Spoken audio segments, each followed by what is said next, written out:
Hi, welcome to University of Life. My name is Veena and I'm here with you हमारे आज के idiom के साथ. Our today's idiom is storm in a teacup. It means to make a small problem into a big one, or an argument or worry about an event which is not so important.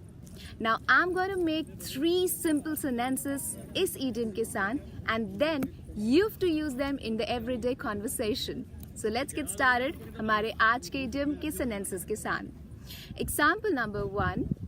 She wanted to know why everybody was making such a big deal about the argument last night. It was just a storm in a teacup. Example number 2. Everyone knows Jade. Her anger is just like a storm in a teacup. Example number 3. Both were trying to present their disagreement as a storm in a teacup. Now it's your turn. आपने इस idiom को use करके मुझे 3 simple sentences बनाने हैं और उनको नीचे comment section में भेजना है. Well, we'll keep this much for today. I'll see you soon with the next idiom. Till the time, keep learning idioms, keep using them, and yes, have lots of fun with idioms. Take care. Bye.